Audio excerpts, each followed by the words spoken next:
mabibisigang mga leader po natin sa buong South Taguig District.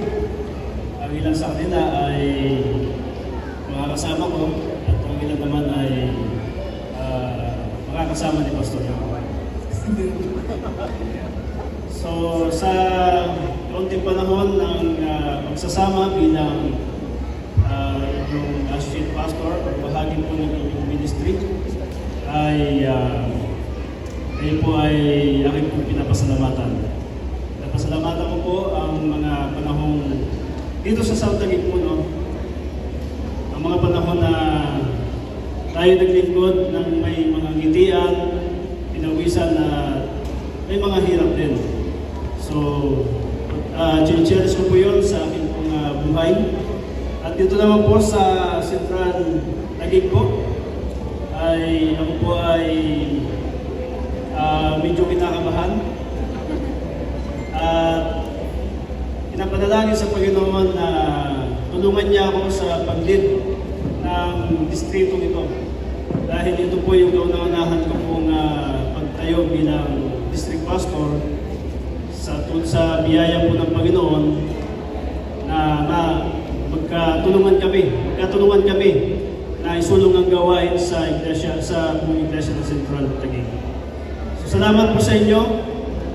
Kung meron pa tayong mga meet up ay ating pong pagyaman, mga kapatid. Tinatanggap ko po ang hamon ng ating conference. Saan pa ay dito rin po talaga tayo papunta.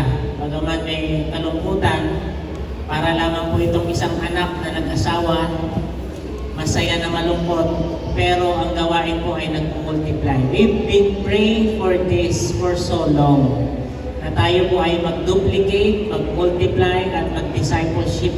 At ito na po yung araw ng pagdating ng pagtugon ng Panginoon. Mas maganda po na tayo po ay dumarami. Tinutupad po natin ang sabi ng Biblia, go ye and multiply.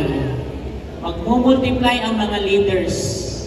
Mag-multiply ang gawain. At ang Panginoon ay darating na. Pag-atin po itong ginagawa. Kasama po ng South Taguig District at ng Central Taguig District, tayo po ay magtutulungan sa pangangaral ng gospel at pagbabalik ng ating Panginoong Jesus. Okay, maraming salamat, Jim. Ayun na po ang manguna ng Central at sa Pastor Yung ang manguna ng South Taguig. So, paalala po sa ating pong South Taguig District. Hopefully, sa biyaya ng Panginoon, ang ating pong final banding ay ito po ay magaganap kung hindi sa November or sa December. So, yun po ako. Magkakaroon po tayo ng final banding, mga kapatid.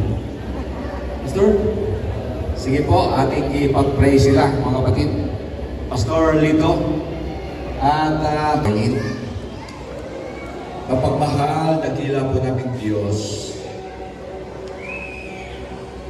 Ang aming pong pagtayo ngayon ay nais po namin kayong mabigyan ng kaluguran. Kayo po ay maluwalhati. Kayo po ay maitaas. Kaya Panginoon, patawad. Tanggapin niyo po kami sa aming pagkamakasalanan, Panginoon. Upang kami po ay maging dapat na humayo, maglingkod sa inyo. Panginoon, narito po ang South Taguig, ang Central Taguig District, kung saan amin po itinatalaga ang distritong itong dalawang district, na maging ganap na distrito sa inyong pong biyaya. At inyong pong bibisyonan ang bawat isa, pagpalain ang bawat isa dahil sa inyong utos, sa inyong panukala na kami ay humayo at magpakarami. Kami po'y handang maglingkod at tumulong, Panginoon. Bagaman ito ay masakit, nakakalungkot, pero kailangan namin gawin upang matugunan at masunod namin ang inyong kalooban. Kaya yung pong binisyonan ang aming pong mga leaders